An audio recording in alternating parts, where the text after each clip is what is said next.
it says I'm live. So that means that I'm live. And when I get off of live, I want you to log on to doggiediamondsnofilter.com. Just log on periodically. Make sure you didn't miss any videos.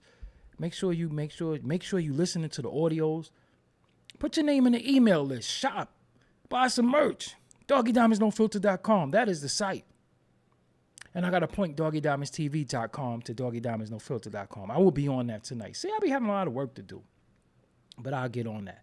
Make sure you log on. Also, for only $100, I'll promote your content on Twitter, Facebook, Insta Stories, YouTube community, Threads, and doggiediamondsnofilter.com. Hit me up on Instagram at Doggie Diamonds for your promo. Serious inquiries only. Yes, man. And listen. If you need advice, because a lot of people like to ask me, yo, well, listen. I can do consultation for you. When they ask me a question, where should you go with your brand? What songs should you pick? Yeah, book your consultation session with Doggie Diamonds. Hit me up on Instagram at Doggie Diamonds. Now, let's get to this. Let's start. Trina Johnson, what's up? Black Earth, what's up? What up? Was that loud? That was loud. Man.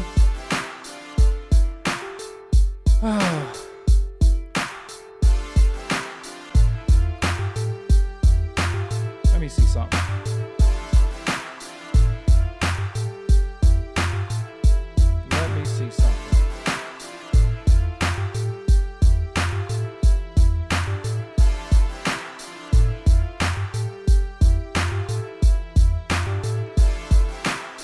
I'm here.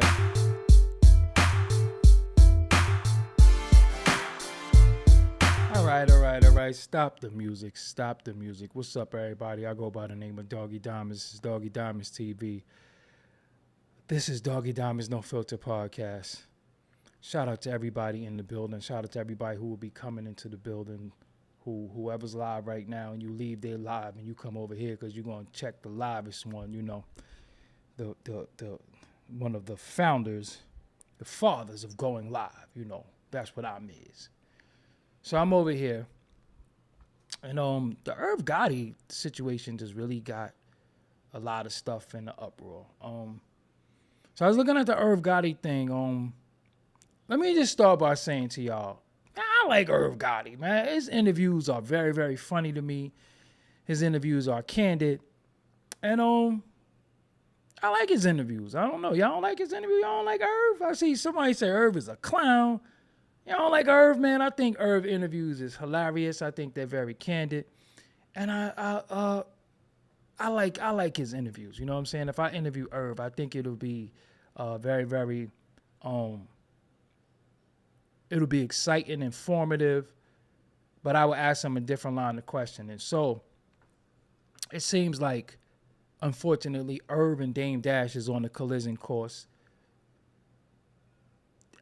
to have words. They've had words back and forth via the internet. But Irv said something that was interesting to me. He said that Jay-Z didn't need Dame Dash.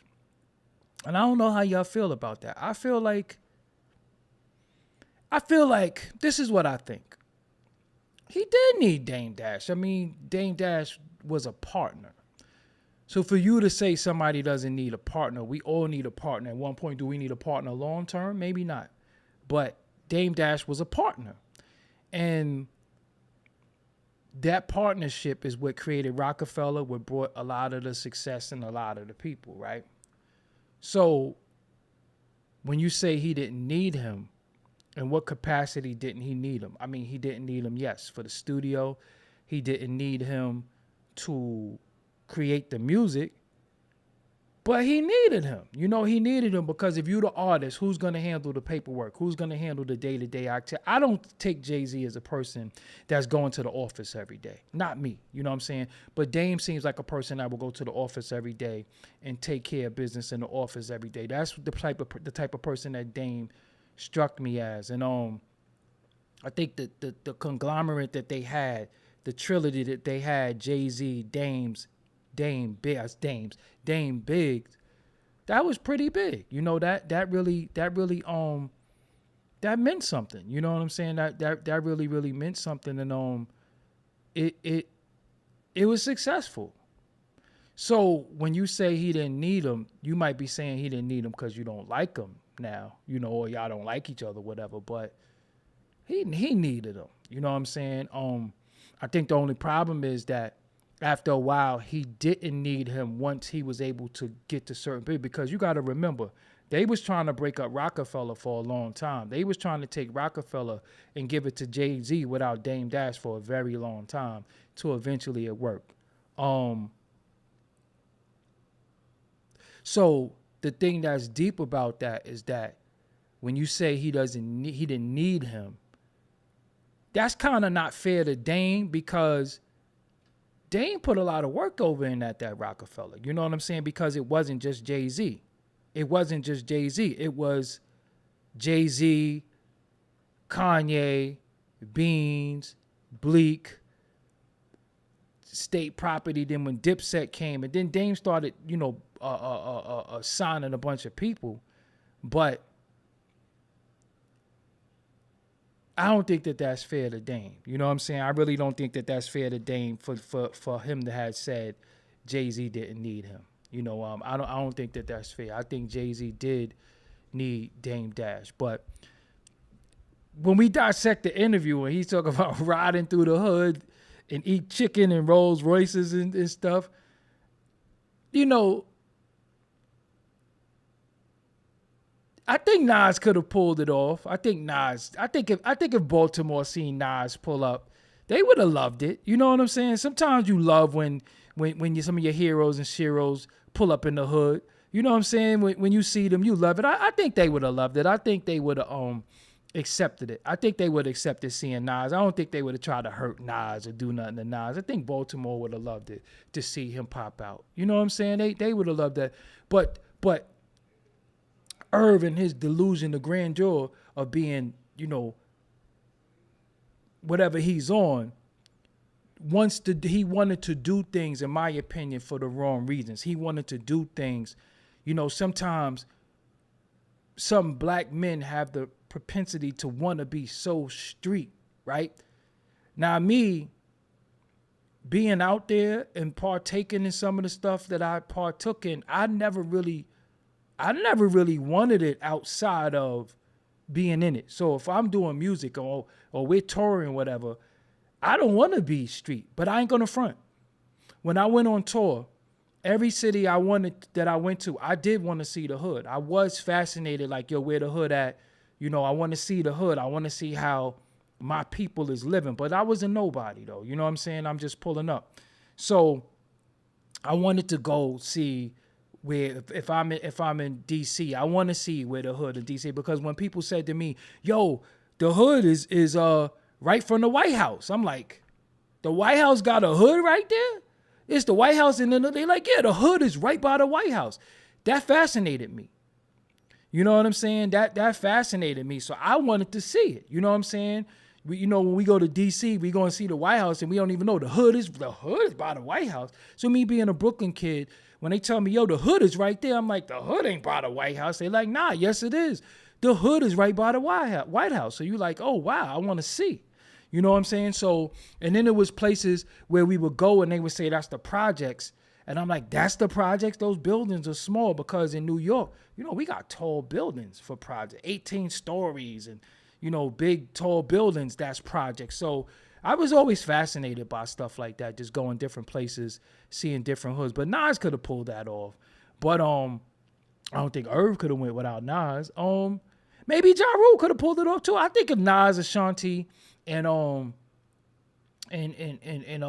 Nas pulled up, I think the hood would have loved him. I think Nas, all the work he had put in the culture, I think he could go anywhere in the world and get embraced, and he should. You know what I'm saying? Nas should just have a definite pass in any hood, any city, any borough. That's Nas, man. You got and we got to learn to protect our own. We can't be like, yo, let's Nas, let's get him. No, we protect Nas. You know, all he added on to this culture. Nas deserved a pass. You understand what I'm saying? Nas deserve a pass no matter where Nas. That's Nas.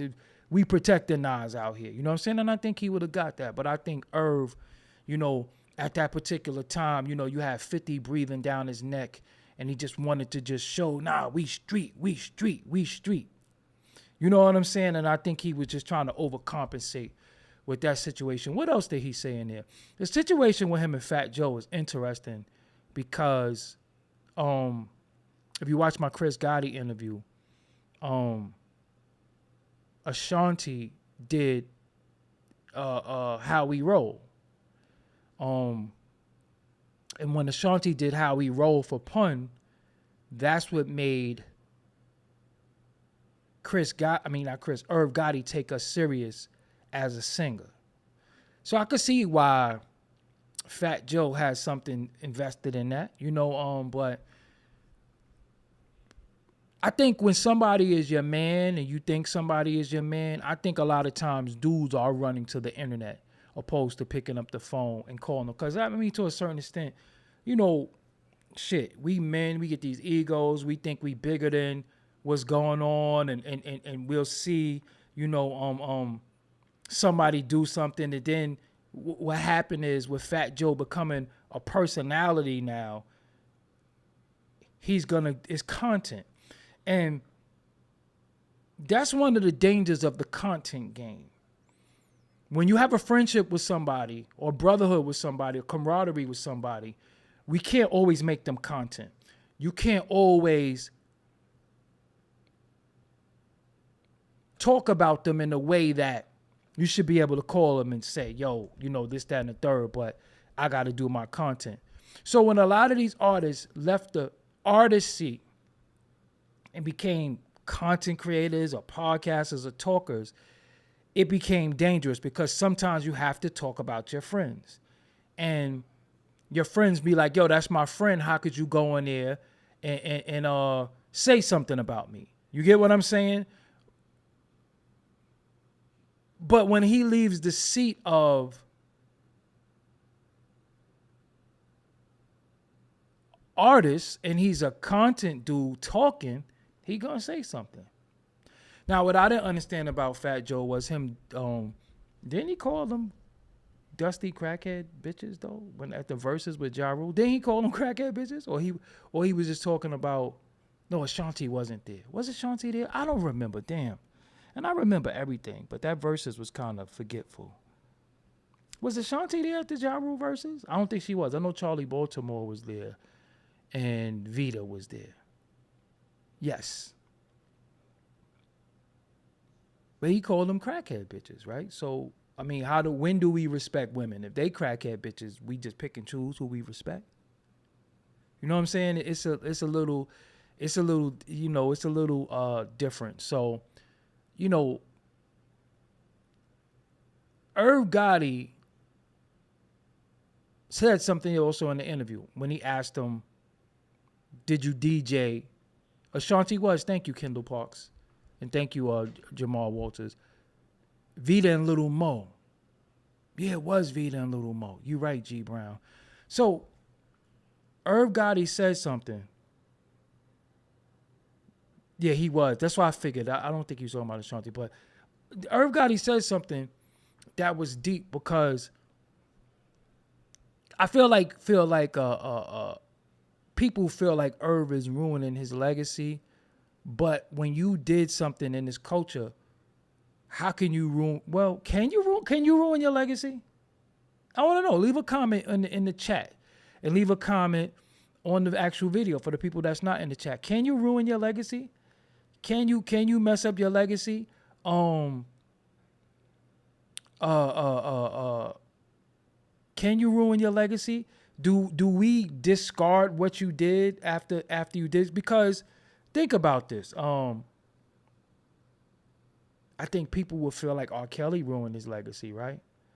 Of course, Africa Bambaataa. They trying with Michael Jackson still. Like they won't give up on Michael Jackson. But I want to know why y'all don't like Irv though. You know what I'm saying? Because Is it the mafia? Is it the mob? Is it the mob bravado that he give off? Is it that? It's the the guys. Is it that? Is it that would bother y'all? Is that what bother y'all? Is it the fake mob thing? You know what I'm saying? Is that what bother y'all? Because see, Far More Family Poetry said, because think about this. Irv is responsible for a lot, man. A lot of that, he brought that. He brought Jay-Z to Def Jam. He brought Ja Rule to Def Jam, and he brought DMX. So what he was saying was, when he said, when Nori asked him, is he just, we was Mike Geronimo DJ, he had to let it be known, I was just more than just a nigga playing records. Because, all right, Doggie Diamonds was a DJ. I DJ'd on the tour, right? I DJ'd on the tour. I wasn't nothing else. I just put the damn record on. You know what I'm saying? And hope the record don't skip. Because back when I DJ, we didn't have the mixer thing that you could put the record in. That you could put the song, and I put the record on. I hope the record don't skip. Honestly. So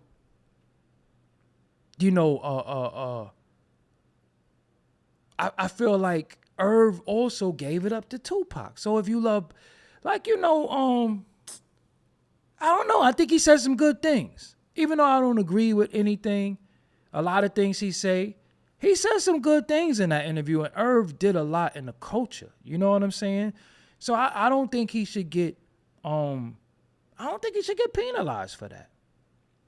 You know what I'm saying? I don't think he should get penalized for that.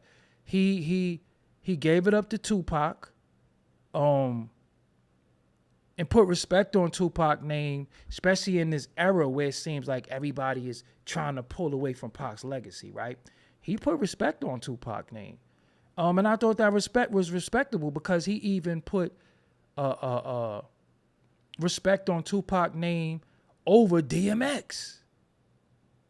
You know what I'm saying? Over DMX, and I couldn't agree more. You know what I'm saying? But then there's some people that might say DMX is better than Tupac. But he said, yo, nobody is Tupac. Nobody is Tupac. And that was real. You know what I'm saying? We'll never have another Tupac. So I feel like, he gets a lot of yes, he does get a lot of backlash for the Ashanti situation. But could we be fair? Let's be fair for a minute.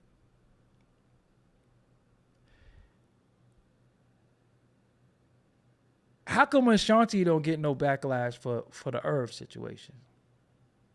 Because she was just as much in it as he was, right? Irv was married. So how does she get cleared in it? That's all I want to know. You know what I'm saying? Not saying, he's innocent at all. But how come she's in the clear and he gets the brunt of everything? She was fucking with a married man. You know what I'm saying? How come everybody just say you this, that, and the third? How come she don't get no backlash?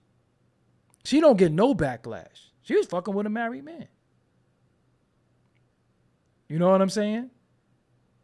So, and I see some people saying Ashanti was underage, but her mother was there. So, if her mother was there, and her mother says, "Pal, who are we?" But I feel like she's not held accountable at all. It's just like Irv is a piece of shit. Alicia Keys get a pass too. You know what I'm saying? Alicia Keys get a pass too. So, I see people saying Irv was butthurt. He explained himself in that interview. He was responding to what Nori said, but let's just put it like this, okay? And I know this is the thing. When these situations happen, we all messed up. I'm no better than you. You know better than me in this situation, right? I'm no better than you. You know better than me.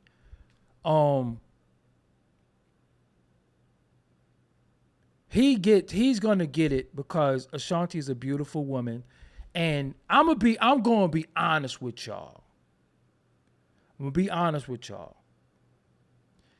If Murder Inc. didn't lose to 50 to 50 Cent, will we still have these views? Because when did we start hating them though? You know what I'm saying? When I say we, I don't, but I'm just saying, when did people start hating the Murder Inc. situation? Was when 50 came out, right? Because before that, you can't front you wasn't on some yo stare, yo smile, you was doing that shit. If you act like you wasn't, is cat.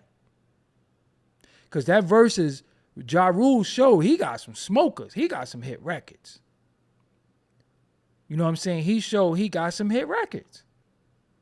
So I felt like when they lost to 50, that's when everybody turned on him and he was like, oh, he a Herb. But Irv always was like that. Ja always made hit records. You know what I'm saying? And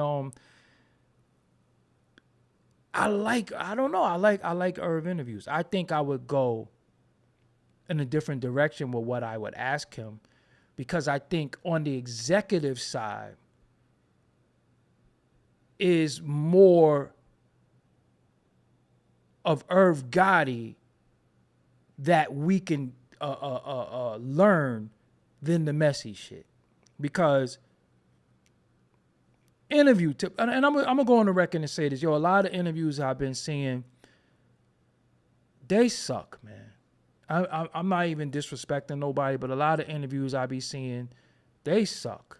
It's the same rehash shit. Like, I really got to come out and go do some sit down interviews. I'm working on that, because a lot of interviews I be seeing, they suck. It's the same rehash shit. And it's like, these are stories that we heard already. When you interview an artist, it's so many directions you could go in. You don't have to state the obvious anymore. We heard in all of these stories, there is more to extract from an artist than what we're hearing. Like, it's like the same redundant shit. So we get an artist. We know we had this beef with this person. He said about the beef on 20 platforms. Why would you ask them about the same beef that we already heard about? It's nothing he's going to say different. We already heard it all. But it's more to extract. And oh, man. It's just really bad. It's just really bad. So if I interview Irv, I would ask him, you know, you was in the studio with a lot of memorable stuff. You was in the studio for a lot of memorable studio sessions. Can you take us there? Because one thing that we want from the culture is we want to go there. Take us there with you, right? So a lot of times when I ask artists stuff, I say, take me there with you. You know what? Give us the sitting. You know, like the upper. Take us to the upper room. You know what I'm saying? Like, take us the setting. So imagine, you know, Snoop saying, "Yo, I was in the studio and Pac walked in, and you know, we wanted. That's what we want to hear. We don't want to hear. So you got beef with such as we know that already. How the beef started, how it turned out. That shit is getting really, really bad. It's getting really, really bad. So I feel like we got to get to what shaped the culture. The beef didn't shape this culture, the creativity. So I'm saying all that to say, if I interview Irv, you in the studio, you in there with Ashanti. And if you look at my Chris Gotti shit, he said Irv was in there on some sing the song like I told you, anime. So I want to hear that. Like, yo, what was the temperature like when you created that?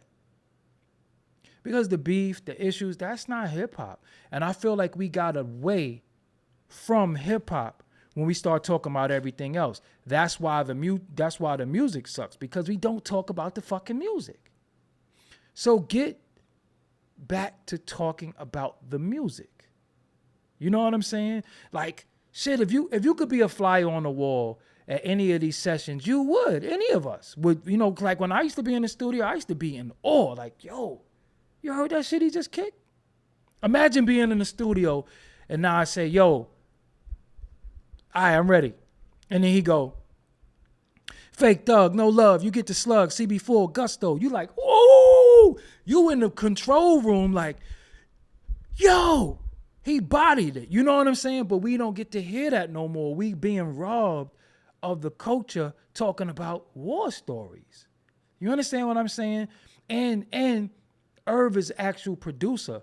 Irv actually put a lot of these records together. So tell us about this. Tell us what it was like putting this record. Tell us about the sample. But I feel like I'm the only one that have the knowledge to delve into the production part, the part of the making the music. I could talk about the beef, but how is these songs put together? Because we want to know that. We don't want to hear Fat Joe say him and Biggie got an album together that nobody know about, because that shit is cap. You know what I'm saying?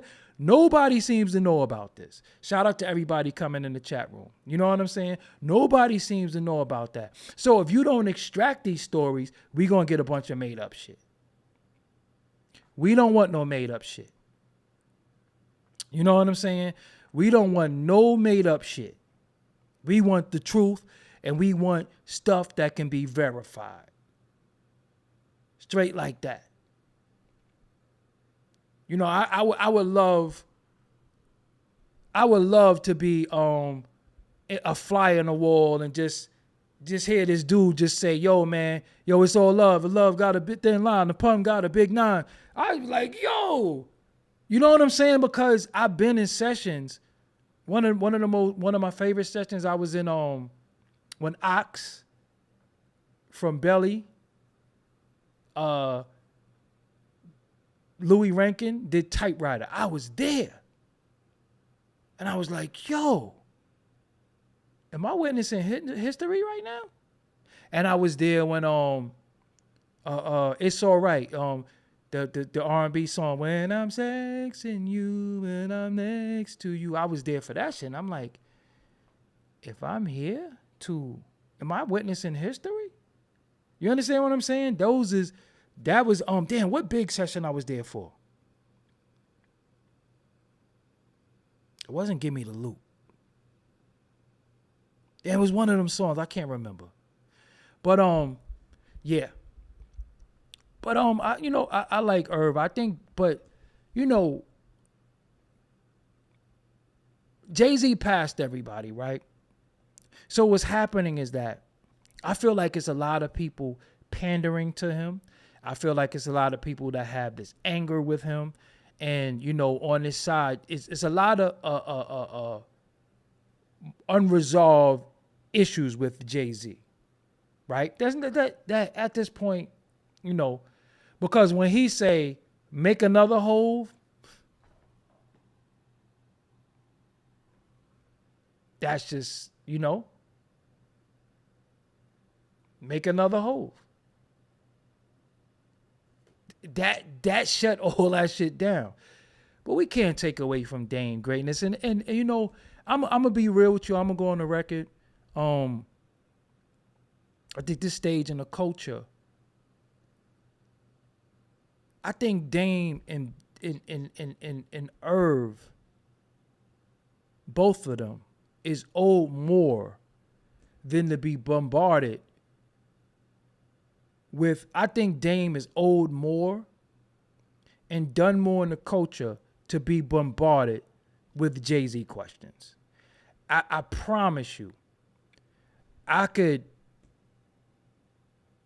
speak to Dame for an hour and don't even mention Jay-Z. I promise you. I dare him to do an interview with me. We'll never mention Jay-Z in the whole interview because I don't have to. Of course, Jay-Z's a big part of your history, but you've done things outside of Jay-Z. Remember, this is the guy who helped Lee Daniels. This is the guy who gave us Kevin Hart. But Kevin Hart this is the funniest shit. Kevin Hart was on the BET, like a comedy, contest, and Marlon Wayans was the host and the judge, and he told Kevin Hart to his face, "You sound like Chris Tucker." You know what I'm saying? So he did Pay It in Full, like he did State Property, the movie. He did Paper Soldiers. You know, he did shit, but for some reason, he gets held to all he did was Jay-Z. You know what I'm saying? And I really don't think that's fair to him. And, you know, it's so bad that all he can do is seem bitter today. Like Irv. Irv did so much Irv did a lot in the culture too. Believe it or not, Irv did a lot.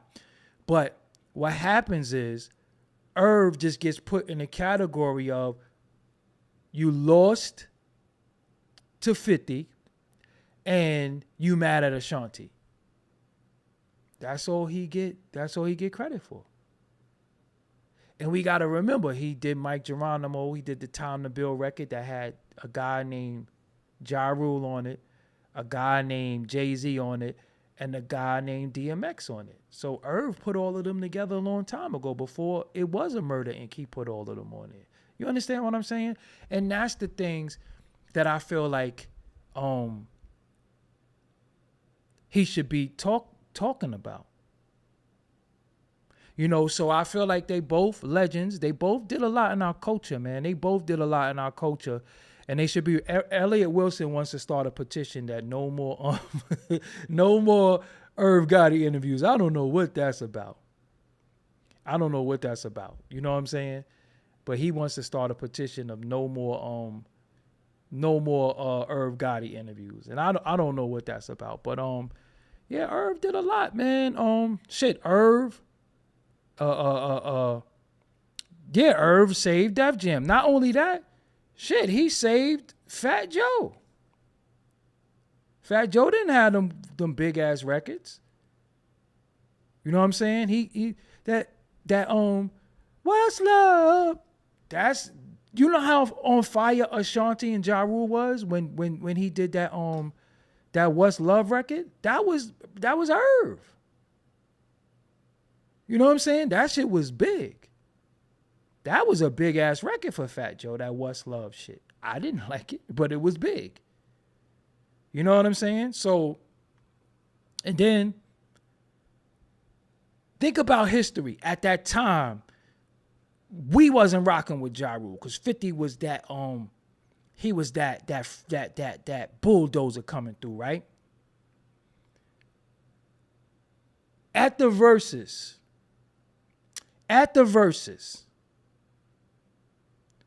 Cameron do Welcome to New York City with Jay-Z. So I'm like, oh no, you ain't beating that. How Jadakiss beat Welcome to New York City, Cameron and Jay-Z with a record with Ja Rule? When you heard that, dun, dun, dun, dun. I got 100 guns to come clip. We slept on the New York record when it was out, right or wrong. We didn't rock with the record, and that's the reason why 50 got mad at Jada and Fat Joe, because they did that record with him.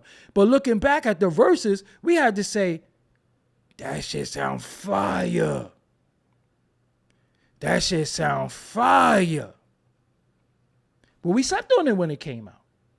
That's when 50 did Piggy Bank. So we was, you know what I'm saying? We was blinded. But when that I got 100 guns to come clip, that was like, ooh, that was a big New York record.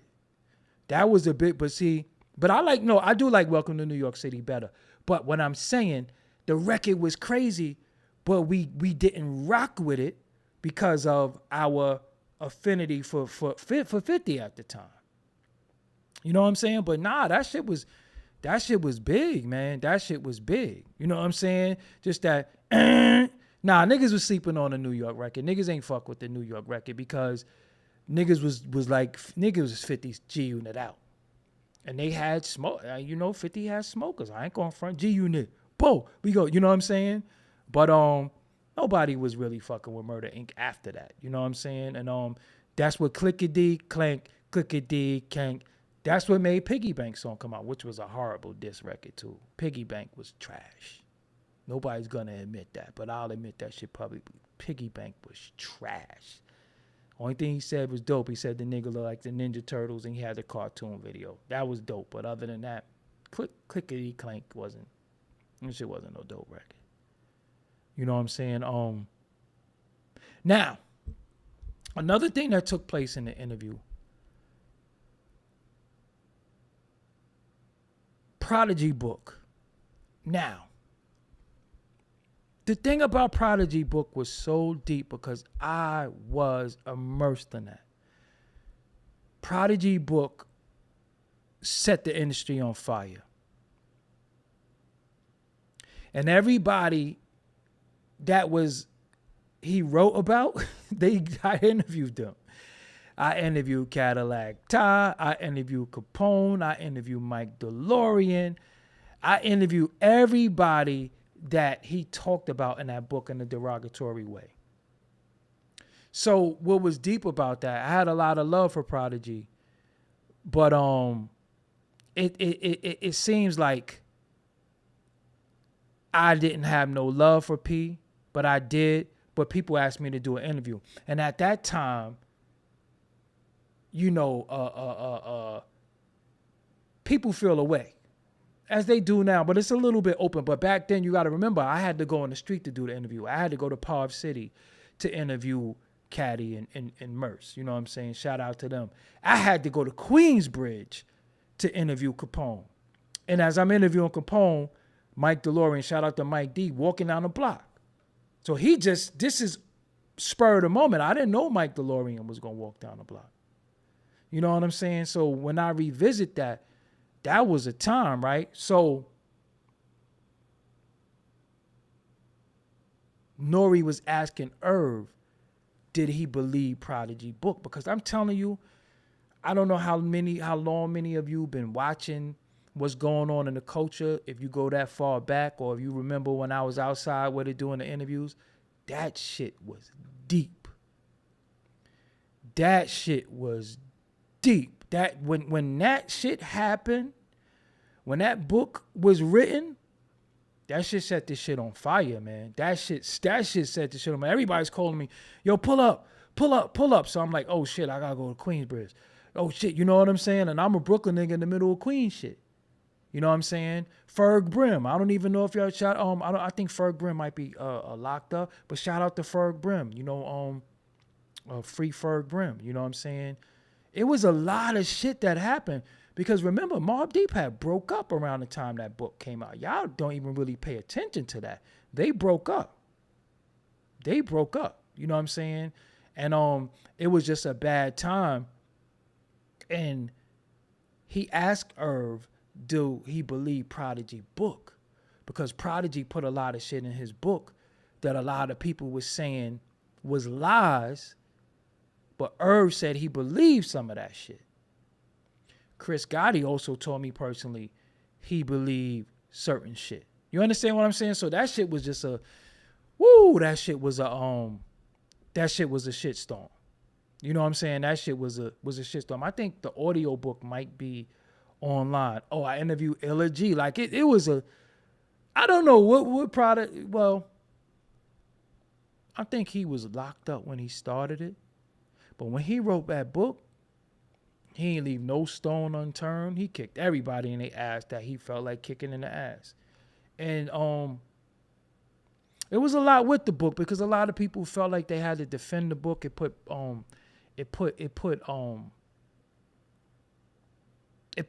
Havoc in a very bad position. Let's just say that it put Havoc. My Infamous Life by Prodigy. Dope read though. It's an audio book too. Now this the wild shit too. Sherm the Worm, free Sherm the Worm. You know what I'm saying? And shout out to Lakey too. Lakey the kid. Lakey's the homeboy. Lakey's the homie. And Sherm is the homie. So I go to see one of my peoples, one of my people, you know, in prison because, you know, We still check the homies behind the G wall and shit. So I went to go see one. I went upstate to see one of the homies. So as soon as I'm on the floor, I just see, yo, Doggie Diamonds, what's up? I'm like, Sherm? Sherm. You know what I'm saying? So Sherm, I seen Sherm the Worm in jail on the visiting floor. You know what I'm saying? And he told me some things. The situation was just ugly. You know what I'm saying? It was just an ugly situation. Rest in peace to Prodigy. Free Sherm. Shout out to Lake. You know what I'm saying? Lake also has a book out called let me see something. Let me see something really quick.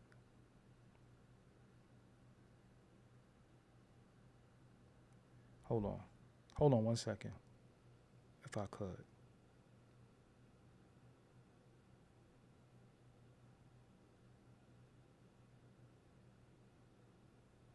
Hold on 1 second.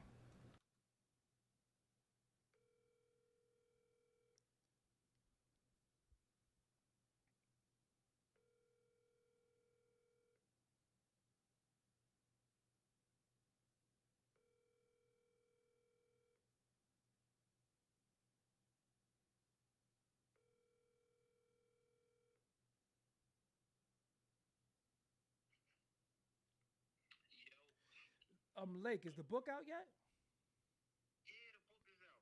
All right, I'm live on YouTube. Could you just tell the audience the name of the book? I ain't gonna ask you no questions. Euphoria. Say it again. Euphoria means the euphoria you get from thugging. But yeah, inside you go to euphoria.com. All right, I got Lake on the phone. So say it again for them, Lake. The name of the book and where they could get it.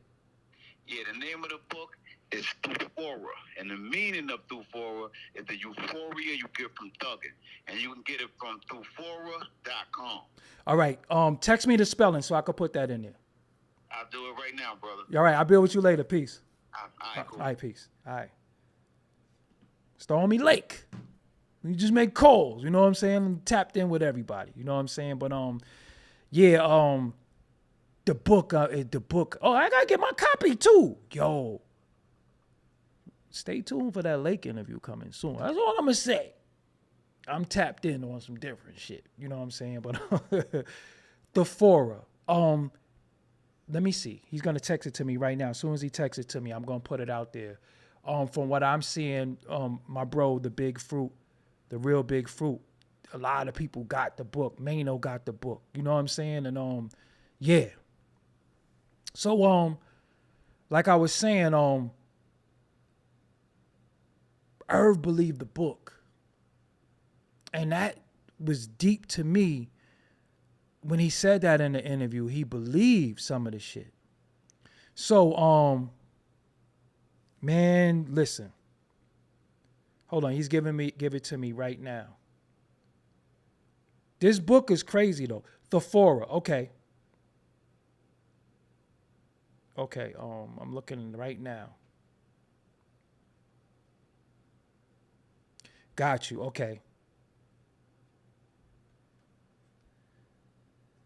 Okay, I got it. So it's the Fora. So that would be THUPHORA shop. Okay? So let me get this for y'all. No, thefora.com. So this is what it looks like. Let me take the contrast down a little bit. I mean the brightness. This is what it looks like. It's still bright as hell. Let me see. You know what? This is what we do. This is what we do. I'll show it to y'all in real time.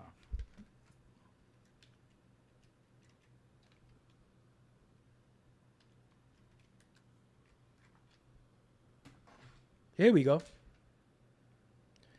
So this is Lake's, this is where you could get the book at, thefora.com. This is the merch. Oh, wow, look at the book. I forgot he was Death Row East. Oh, you can read some of the excerpts. Okay. Thefora.com. Make sure you go there. Get your book, man. Get your book. Here we go. The book right here. Get the book right here. I'm gonna make sure I put the homie shit right in here. Yeah, get your book. So yeah, we'll put that in there. Wow, you can read some excerpts. I got some reading to do later, so I'm gonna put that in the chat really quick. And for if you interested, make sure you pick up his book.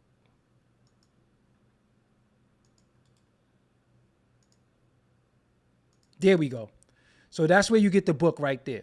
You know what I'm saying? And also, I'm going to make it the first pinned comment on this video. You know what I'm saying? But Lake is the homie. You know what I'm saying? So, like I said, free Sherm. So, yeah. Prodigy wrote the book, and Irv said he believed it. And that, to me, was like, wow. You know what I'm saying? Wow. And then he said some shit to say about Caddy. I don't got nothing to do with that. Them dudes, his brother, Caddy is a good friend of mine, a bro. You know what I'm saying? So I'm staying out of that. But that shit got really, really messy. You know what I'm saying? It really, really got messy. But, you know, besides the Ashanti situation, besides the 50 situation, that's why y'all don't like that's why y'all don't like Irv? Or you feel like so y'all don't like Irv the person, or do y'all got an issue with Irv? Do y'all got an Irv with CEO? Irv the CEO? As y'all got an issue with Irv the CEO or Irv the person? What is y'all issue? Because it seems like, you know, people just don't like him. You know what I'm saying? So I want to know, what is it that people don't like about Irv? What is it about him that rubs you the wrong way, that you just be like, man, to hell with him? You know what I'm saying? But yeah, did you Irv a dope? No, and then he said he was sick. So he said he was sick. He said he was sick. Now this is one thing, right? My brother, rest in peace. When my brother worked for Keyspan, which used to be Brooklyn Union Gas. Then it turned into Keyspan, right? And he was on medical disability. And he said, yo, man, I used to work all the time until I got sick. That's what my brother said, right? So I had to try to rewire his thoughts, right? I just say to my brother, yo, bro, you diabetic. You're not sick. You live with the ailment that millions of people live with. You're not sick. You're just diabetic. You can deal with it. You can handle it. And you can manage it. So I think a lot of times when people say they sick, if you think you sick, you're going to be sick. So I used to say that to my brother, yo, you're not sick. Sick people in the hospital. Sick people in hospice. It's too late for them. You out here. But if you tell yourself you're sick, your body is going to react to what your brain told your body, right? So many people live with diabetes. Many people live with high blood pressure. Many people live with a lot of ailments. You have an ailment. I used to say, bro, you got an ailment. You're not sick. Stop saying you're sick. You just got an ailment. Drink some goddamn water. Don't eat no cupcakes. And you're good. And drop some weight. You're good. But I feel like when it comes to our health, it's a state that we go in because first thing that we deal with, we don't believe it. We be like, yo, how could I be sick? Why me? Why me? Why am I sick? You might have people who have HIV. You say, why me? How did this happen? Well, you know what? Why not you? Right? None of us is exempt for anything. None of us is exempt from anything. So anything that come to you, you just got to handle it. You know what I'm saying? Because you can't, for every solution, you can't come up with a new problem, right? For every problem, you come up with a solution. But for every people be living on some, every solution, they find a new problem, right? So when Irv was like, he's sick, you know, he got diabetes. One thing I heard in him that I didn't like,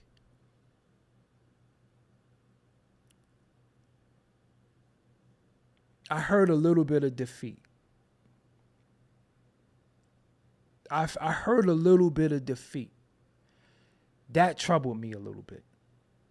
He looked and seemed tired. Like, he came there and he was on some, he's not drinking, but he looked defeated because people were saying he's high, you know, he looked mad skinny.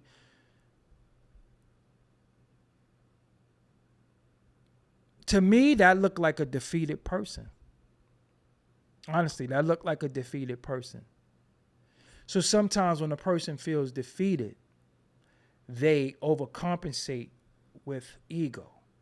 See, you got to remember, some people are insecure, so how they run from their insecurities, they overcompensate with ego. So maybe that's why he's like that. Maybe he's, you know, he feel like his body's betraying him. He's going through stuff, and he has to be a certain way because he feels defeated. Could be that. You understand what I'm saying? So, it's a part of me that always empathizes with everybody because when I deal with people, I'm able to see their soul when I interview people. You know what I'm saying? I'm able to see stuff, and I let people talk. And you know, a lot of times when you let people talk long enough, they'll tell you what you need to hear. But I find like a lot of times with interviewers, even Nori and them, they have an agenda of how they want to interview that they just got a gym in the middle of the interview, but they don't know how to live with the gym, right? He just said something. That was your gym. And then you'll just ask another question. But see, me, I'm the type, when I do my thing, when you say something to me, you just change the complete landscape of the outline I had in my head. So again, a lot of times he's in a situation where, look at him. He looked lethargic. He looked very lethargic. He looked out of it. So it's easy for her to say, yo, he's on drugs. He did that and third. Yo, your blood sugar levels is when I seen people when their sugar went up. That shit is not pretty. Some people go into a coma right on the spot. You understand what I'm saying? So he might be in a situation where his diabetes is not under control. And it does affect you emotionally. I'm not capping for him. I'm just telling you the truth. It affects you emotionally. I see my big brother, my older brother, one of the strongest men that I know in my life, because he had this ailment, be defeated. And I remember going to my brother crib one time, and I was like, yo, man, what's going on? And he was like, yo, man. And I'm like, yo, man, come on, man. Like, because that's the type of friend that I am. I'm not, or brother that I am. I ain't letting you ain't going to lay down and die while I'm around. Yo, what we doing? Come on, man. You got to get up. You got to get up. And I remember my brother being in the hospital, and I said to him, yo, man, hurry up and get out of here, man, or I'm going to whoop your ass. You know what I'm saying? And the diabetes affect people so poorly that they start losing limbs, or you're afraid you're going to lose limbs. You know, certain shit does things to you psychologically, right? So imagine being rich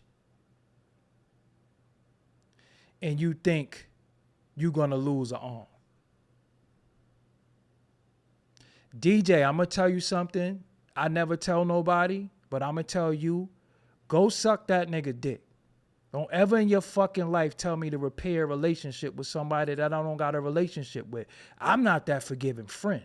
If I don't fuck with you, I don't fuck with you. There is no going back, okay? So get the fuck up out of my chat with that. Don't try to trigger me. We talking some real shit, and you talking about a fucking bozo. If you like that bozo, then you go over there and fuck with him. Over here is grown man talk, okay? So get the fuck up out of here with that. Any bozo that I used to fuck with that I don't fuck with. If you like them, go fuck with them.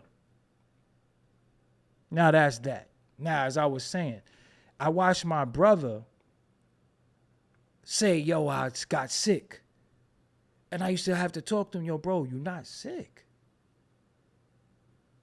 But you know what it is? Sometimes you have to change your life. And people don't want to change their life.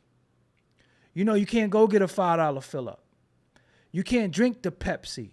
You can't do some of that shit. And people don't want to give that shit up. Like me, I think about when I changed my lifestyle, it was a mental thing. It was like, yo, people say, yo, how you lost weight? I said, well, once I lost the weight off my mind, it fell off my body because I had to realize that I had to change. Now imagine you made all these records. You did all this shit, right? You got all the success, but your body is betraying you. You got to remember, your body is betraying you. Mentally, it fucks with you. So sometimes when you see dudes and they bitter or they angry, they are going through something.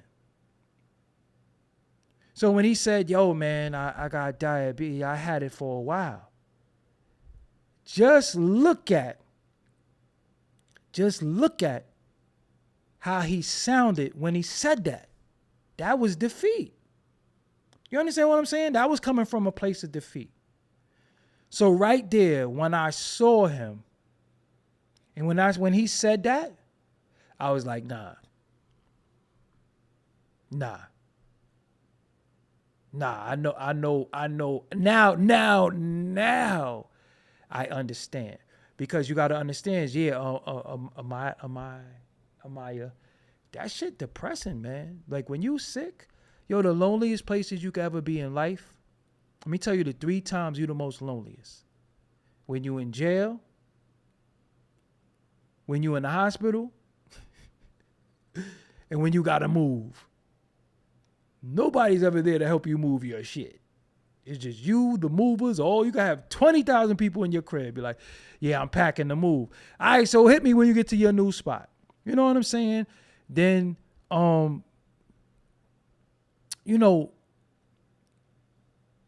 so that's what I think it really is with him. I think he's sick. I think a lot of people, Dame is sick too.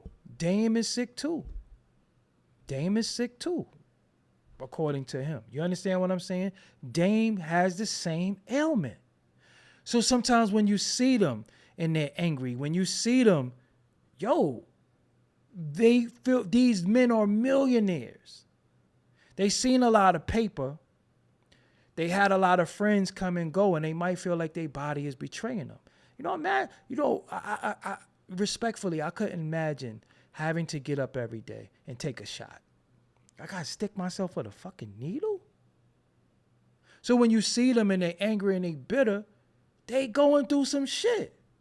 So that's why I love talking to y'all about hip hop, but sometimes we got to extract the hip hop and start knowing and looking at dudes as humans, because this person's going through this. You know, everybody in their family done had a fat mom.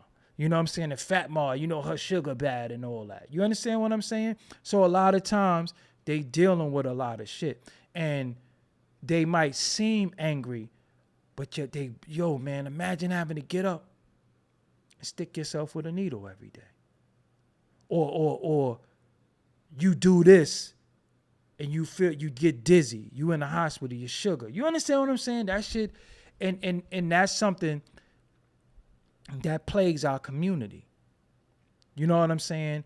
And I feel like every time we see Dame, I feel like spiritually, it's bigger than Jay-Z and all that. Your body is betraying you. Think about that. Like, nobody can do something to you like your own body could. You understand what I'm saying? So that's a lot of times, yeah, the food that we taste so good, the food that tastes good is the food that's no good for us. Yeah, a lot of people are diabetic. A lot of people in our community is diabetic. What does diabetes do? It affects every organ in your body, but it go right to your damn kidneys. Then you on dialysis. Then you need kidney transplant. Then you need all this shit. You don't have a match. Dialysis darkens your skin, right? It darkens your skin. And people who are on dialysis respectfully have a certain smell to them. You know, so again, man, it's a lot that you go through. So I be forgiving them sometimes. Sometimes I be like, yo, man, he under a lot. You know what I'm saying? He under a lot right now. You know what I'm saying? He under a lot. And I wish he get his mental health together. Because mentally, you can see a lot of them are ailing and suffering. We remember Dame. We remember Dame being fly. Remember Dame, and then now when you see him, he's like a shell of himself. But you got to remember something. He's feel like he's been robbed. You understand what I'm saying? A lot of us feel like they've been robbed. And when I see him, when I see Dame and Irv, to a certain extent, they're like mirror images of each other. Right? They're like mirror images. One might have accomplished more in this and one might have accomplished more in that. But they're like mirror images of each other. You know what I'm saying? And they both are on there speaking from a perspective of people antagonize them. Dame, because Jay-Z don't fuck with you. And Irv, Ashanti don't fuck with you. And 50 destroyed you. And that's why I say sometimes, you know, dudes is going to be cocky and arrogant because that's all they got. Yo, I'm going to tell you something. Not them, but a lot of men are so emasculated that all they have is toughness. That's why they get on here. They be foaming at the mouth and going all crazy because that's all they have. You know what I'm saying? Seriously, some men are so emasculated. They can't add on to their household. They're not earners. You know what I'm saying? They might be in their house doing domesticated shit that's been considered woman shit because they can't add on. They don't have no skill. They don't have anything. So what they do, when you see them, they turn. Because that's the only time they get to be and feel like a man. You understand what I'm saying? So they come on and you see them, yo, and you're like, yo, why you like that? Why you so mad? Because that nigga was just folding panties. You know what I'm saying? Or that nigga was just dusting corners and shit. You know what I'm saying? Like, he don't feel like a man.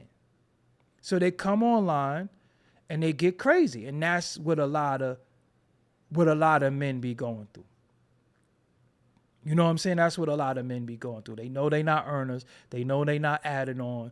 So they found a way now. Now YouTube is the new way. Now Instagram is the new way. And any dollar you give them, they get to say, oh shit, I just got $10 in cash apps. I could get some cigarettes now. I ain't got to ask wifey for no cigarettes. Or I ain't got to ask wifey for no food.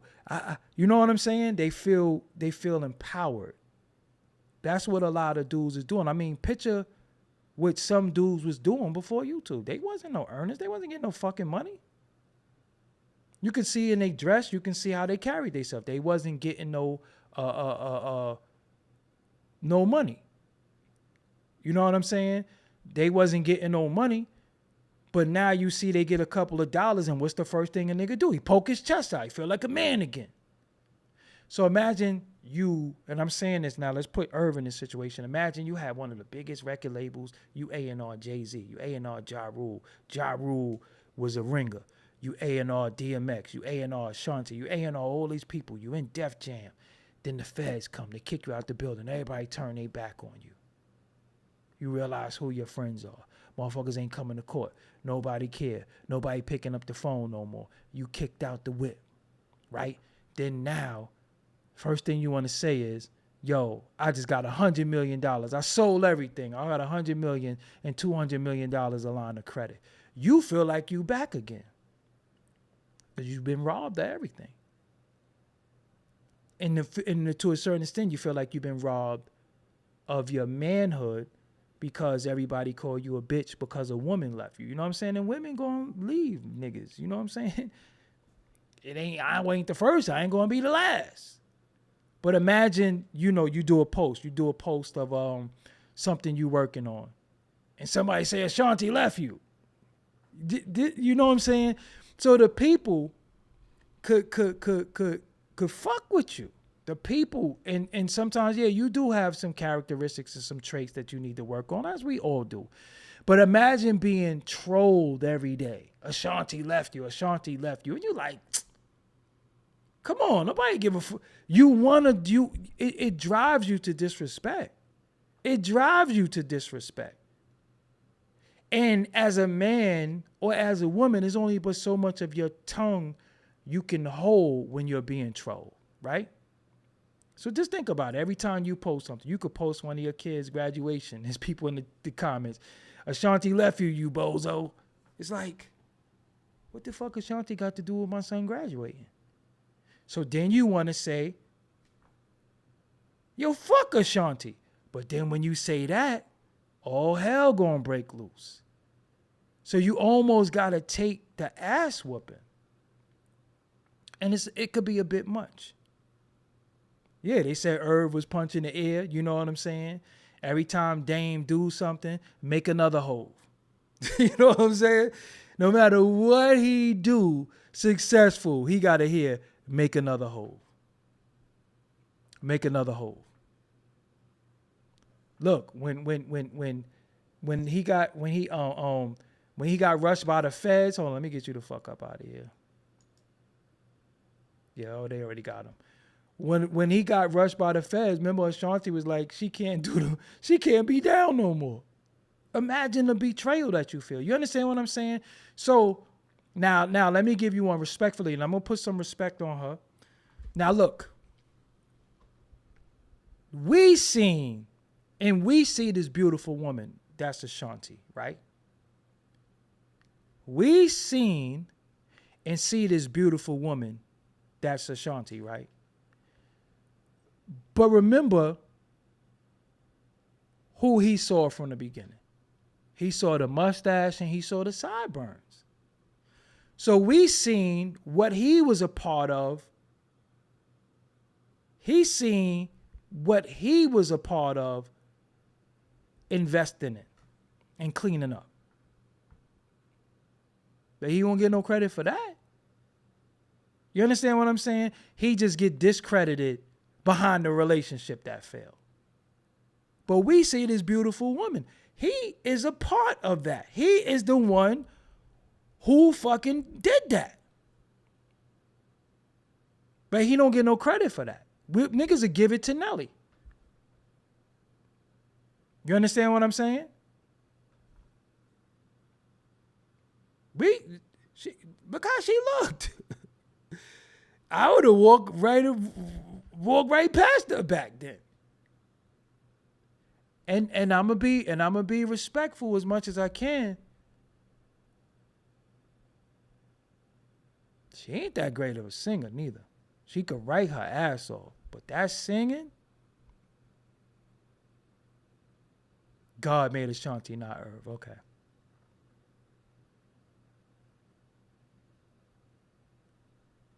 So why God ain't tell her to get rid of them sideburns and that stash?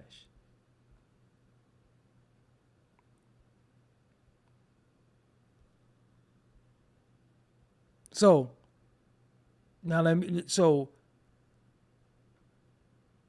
anyway, and even what you call it? Nelly did her crazy too.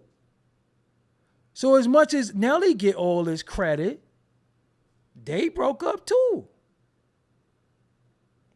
You get what I'm saying? She can't. And even when Ashanti used to do interviews, look at her old interviews. She used to talk like Irv. She used to talk just like Irv, that uncontrollable laughing. She used to act just like Irv. Straight like that. She used to act like him. So, I don't know. I just don't think she don't get no smoke. I think he get all the smoke. And he get all the smoke. Irv get all the smoke. And Ashanti get all the love and credit and adoration. And Irv don't get nothing. He just a clown to everybody. It's crazy. And even but back to the above topic. He needed Dame. He needed Dame. He needed Dame. And I think sometimes the rivalry that Dame and Irv have, because Dame really was like, Super Ugly was whack. That was deep to me. So after a while, he just started really like saying how he felt about the Jay-Z, but it looks weird when he say like Super Ugly was whack, because Super Ugly was fucking whack. But even on one of the songs, Jay-Z said, ask Irv Gotti, and I think he said, Hev's got the roll, if I'm not mistaken. But one thing I would never do, unless you knew let's do this.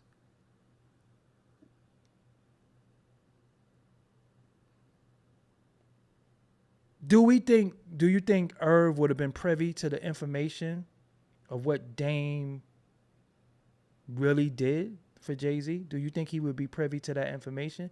Because Irv had a lot to do with it too. So what do y'all think? You think he would know something that we didn't know? You know what I'm saying? Did you I don't know. Yeah, you're a customer, yeah. Yeah, you're a customer. You know what I'm saying? So Irv had a role in Jay-Z's career. So do you think that he had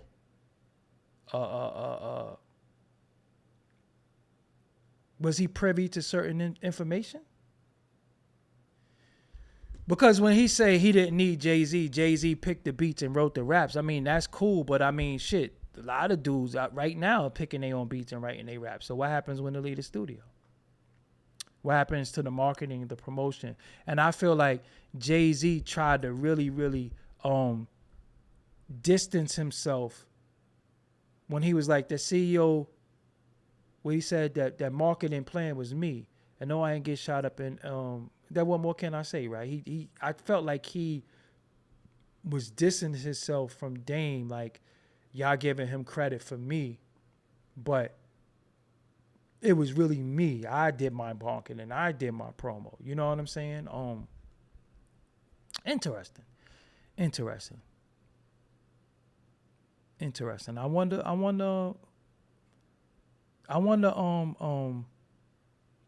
I wonder if Irv knew something that we didn't know. I wonder if he knew something that we didn't know. One thing I'm gonna give Jay-Z credit on, because he gets a lot of flack, as he should, for certain things. But I think the gripe with Jay-Z became universal, and I think a lot of people had took the gripe with Jay-Z and everybody made it their gripe, right?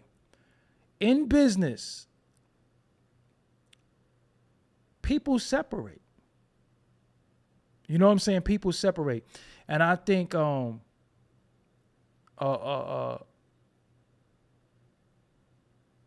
it's okay.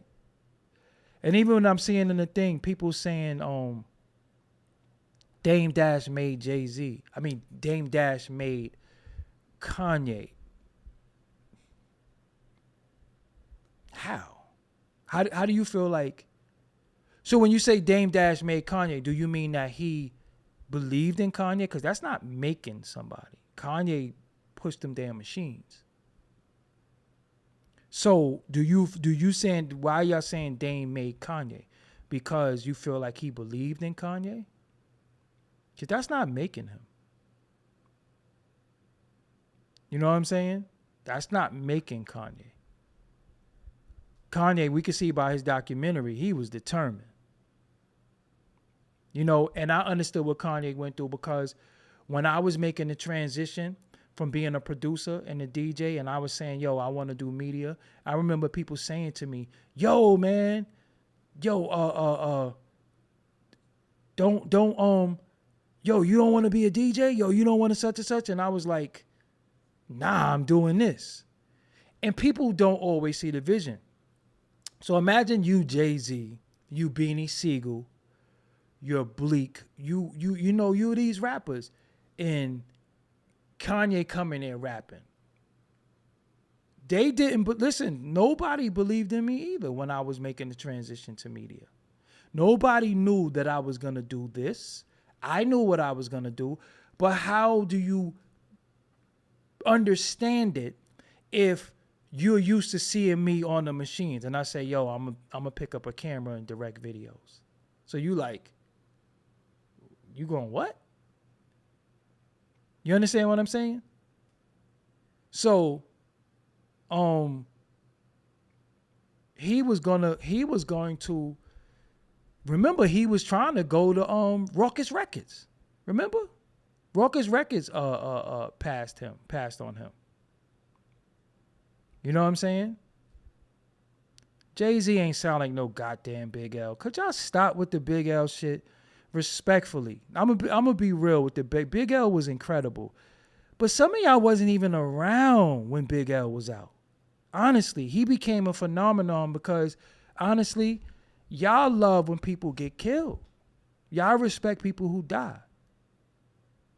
And I bet you can't even name 4 Big L records for me. I know his records, his songs. And I don't see nobody playing it. I don't see nobody tweeting it. I don't see none of that. But because you got somebody to compare Big L to, you want to take out Jay-Z with Big L. Big L was dope. But he never rhymed like Big L, ever. Ever. So y'all can stop with that. You know what I'm saying? Do you know I heard Jay-Z in like way before y'all did? I'm from Brooklyn. We get tapes around the hood. We get tapes all around. I heard Big L on a tour bus in 1992 from Lord Finesse directly from Lord Finesse. So why y'all keep saying, y'all keep comparing Big L to Jay-Z or he's better than Jay-Z? And this is the problem with our culture. We don't let kings be kings, man. Let's stop with the comparison shit. Stop saying this one was better than this one. No other culture do that shit. You don't see Garth Brooks saying he's better than fucking Achy Breaky Heart. They don't do that shit. he rapped like Jaz-O and slowed it down like Nas. No, the fuck he didn't. That's another rumor. You know what I'm saying? But you don't see Garth Brooks is better than Billy Ray Cyrus. They don't do that shit. Only us, we gotta have one. That's why we always be hurting, because we looking to shit on them. Big L respectfully has been deceased for a long time. Left us with some good records, some good freestyles. But come on, man, that don't take away what Jay-Z did for the culture. That shit ain't right. That shit ain't right. You know what I'm saying? And again, don't let your hate of a person that you don't know blind you of the fucking music. Because you can't, when you hit, like everything Nas do, everybody, oh, he better than Jay-Z. That's it. So you felt that way 20 albums ago. Why the fuck you keep saying that shit? Everything Nas do, he better than Jay-Z. Then Jay-Z dropped the God Did verse, and the whole industry stops. Like, yo, let's let them all do their thing. You know what I'm saying? Let them all do their thing. Let them all rock. You know what I'm saying? Y'all just gotta chill with that shit. Like, we allow, listen, in our culture, we allowed to have greats. The more greats we have, the bigger the culture is, the bigger it is. Now, I will say this. I feel like if anybody, Jay-Z copied Sonny Chiba. That's just my opinion. You hear how Sonny Chiba talk, that's my man. And motherfucking and when he was like, how much money you need to go shopping? You heard Jay-Z say that. So I was like, why are you talking like that? How much money you need to go shopping? You don't remember he said that? You don't remember in Best of Me? He said, Carolina blue kicks, hottest niggas on my block. Used to really bicycle since I was 6. That's Sonny Chiba. So the Big L thing, no. I might say Sonny Chiba, but I ain't saying no goddamn Big L. Remember the video? It's like, how much money you need to go shopping? Like, yo, why you talking like that? And the Best of Me, that was fucking Carolina blue kicks, hottest niggas on my block. Used to really bicycle since I was 6. I was like, yo, nigga sound like the nigga from Camp Low. I said that. But they was in the same crew. It's a feeling it version of Camp Low. Shout out to Chiba. He gonna call. See, y'all gonna make him call me now. Why is he gonna call me? You wanna hear something deep too? You wanna hear something deep? You know Beyonce got a part of her show where she starts singing to Lucchini, right? Remember, Sonny Chiba said that Jay-Z wanted Lucchini beat and they wouldn't give it to him. It's a part of Beyonce's show where she come out singing to Lucchini. That's all I'm going to say. That's all I'm going to say.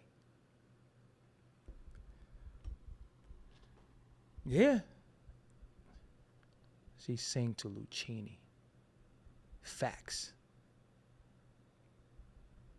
But shout out to everybody, man. Shout out to everybody, man. Like, you know, just fuck my ops. You know what I'm saying? I don't give a fuck about them. Give a fuck about none of these niggas. You know what I'm saying? Seriously. All right, DJ. DJ, say goodbye. Say goodbye to everybody now. Say bye, DJ. Everybody say bye to DJ. 1, 2, 3. Bye, DJ.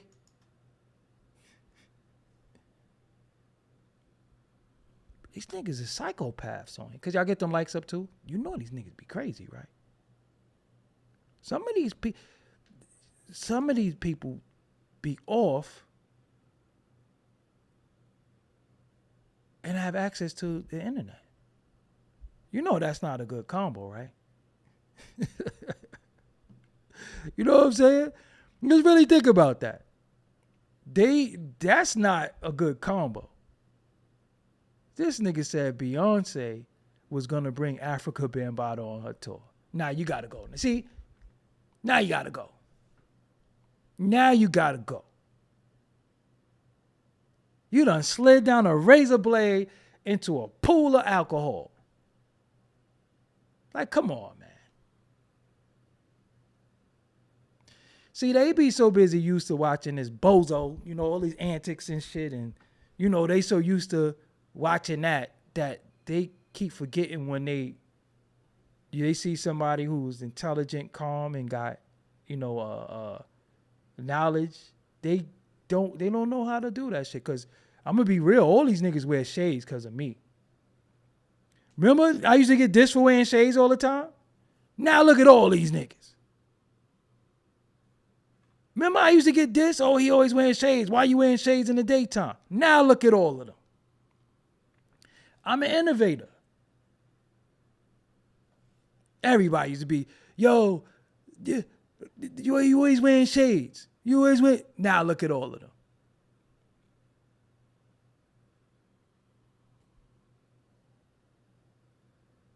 Niggas wasn't going live. They wasn't doing none of that shit. Niggas trying to go live at the same time I do. A bunch of weird shit taking place. What could I do? You know what I'm saying? First they try to diss you. Then they say, that's not a bad idea. Maybe I'll do that shit. First person to bring up a lot of content. Now everybody want to deal with the spooky shit and the mysticism and this happened.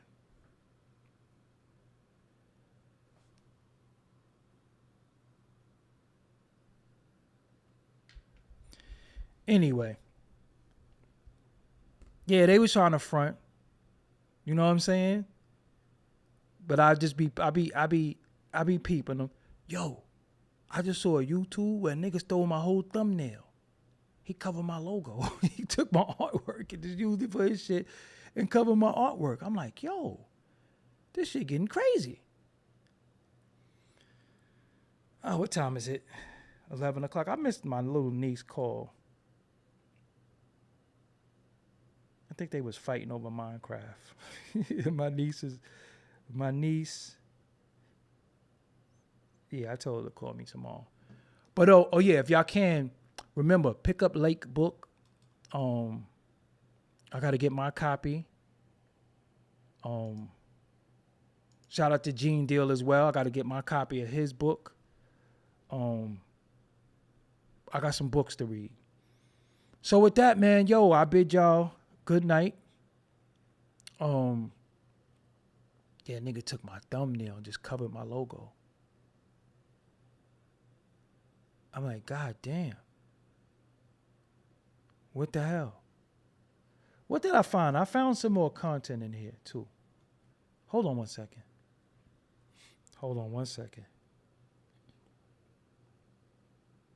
Make another phone call for y'all.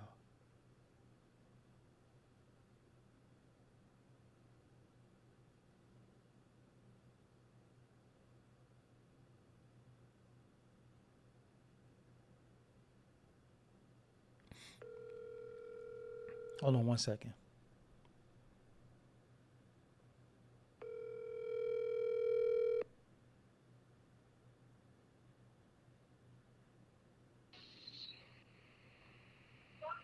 Legend. Yo, what's good? I'm live on YouTube. How you gonna go to Clinton Hill Day? You ain't tell me. Man, I ain't know we had to actually tell somebody, but now I do. Now I know. Nah, I ain't know you was pulling up. No, it was amazing, man. It was dope. I seen Tad. It was a good vibe, you know? I didn't know. You actually get to see yourself. in Yeah. the eyes of those people that you grew up when you was a child. You know, Facts. so it was an exhilarating experience for me because I was able to see in firsthand from a distance but up close the developmental psychology of my environment. You know what I'm saying? Firsthand, And especially PS11 Park. oh no, that is a holy space. Beyond our understanding, it might be built on some burial grounds. We I never was gonna know. think that. Well, we kind of buried a few niggas in that park too, though. Like we kicked a couple of asses. But Yo, but I'm on the phone. If the audience don't know, I'm on the phone with my brother AA Rashid. Somebody already picked your voice up. They said that's AA. They already picked it yeah, up. But this is the bro right here. Yo, but what? it's the thing.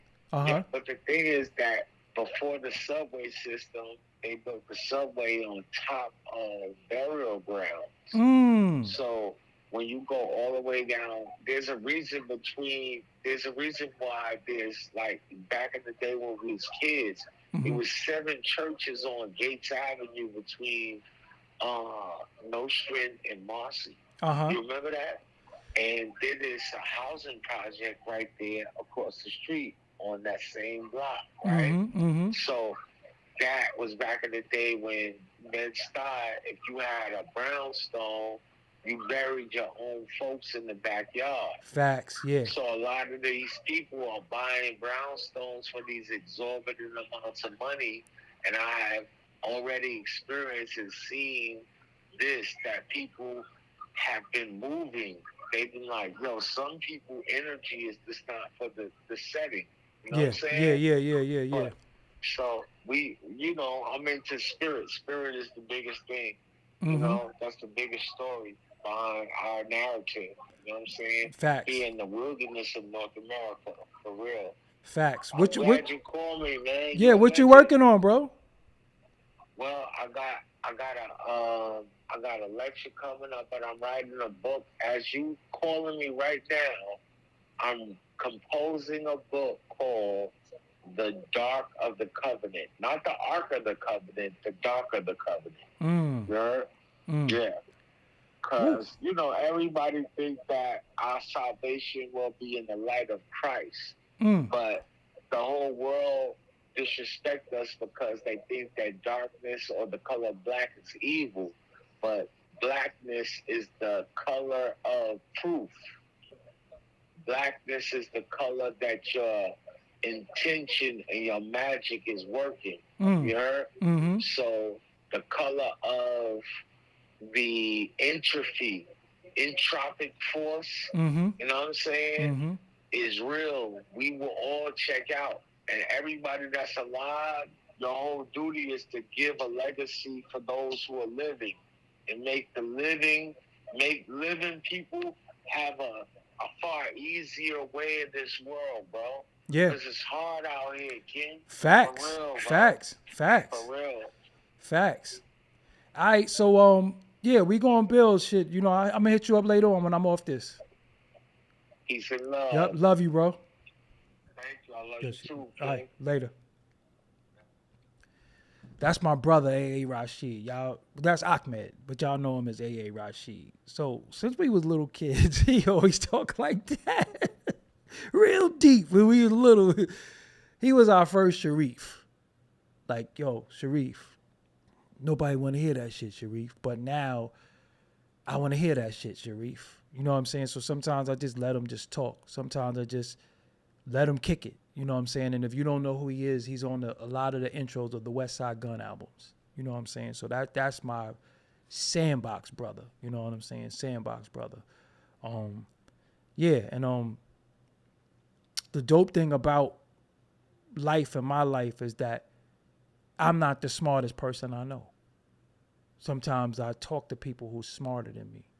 And I get to counsel with them, and they get to fill me in and stuff and give me direction. You know what I'm saying? Because they get on me. They be like, yo, come on, man.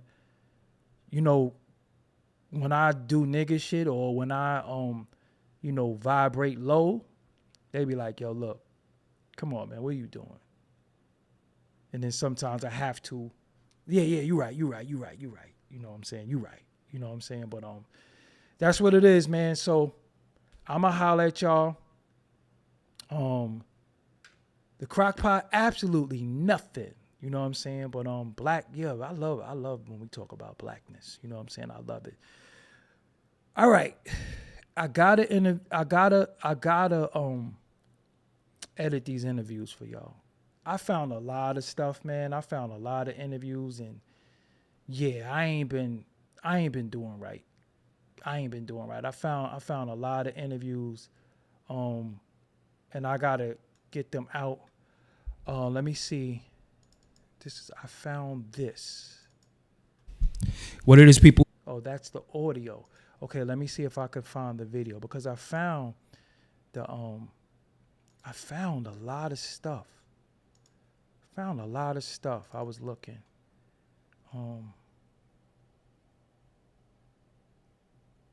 You know what's funny? I got a part 2 to Eric's sermon that I gotta put out, man. It's like already a famous, actress, but I paid them, $150,000 for the family and $50,000 for the lawyer. So the whole thing cost me $200,000, but it was too late because the record was already playing. See, they already had the record going, so they was able to $50,000. Like already a famous, actress, but So what he's talking about right here, he's talking about the music record, how he had to clear it, but Nona Gay was famous already, and he had to pay Marvin Gaye. So I looked at my beats first. That was my main thing. Was I think 2004 Tigger the Basement is where I got noticed that Eric can rhyme, but before that it was about the beat. So this is what's missing from the culture. These sit down. I like the Shades of Lingo shit. You did a lot of shit that was just fucking dope. That made me look at you I look at you as an MC from EPMD. Who's your favorite producer MC? Yeah, I got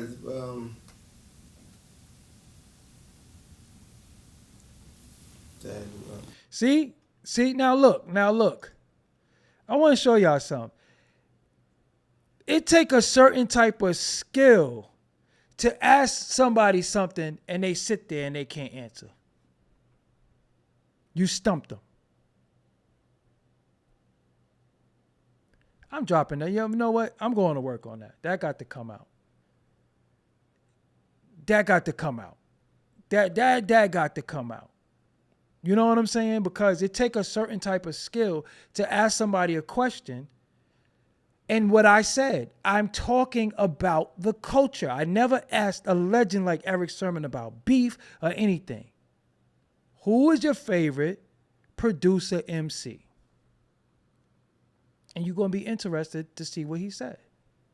That's the culture. So as y'all say that, y'all are absolutely right. I'm going to work on that now. I got this powerful machine, so it's going to render like that. I'm going to drop some clips of that tomorrow. That has to come out. And rest in peace to Eric Sermon moms, who passed away recently. And that's the bro. You know what I'm saying? Love the Eric Sermon. But yeah, you know what I'm saying? It is what it is, man. So until next time,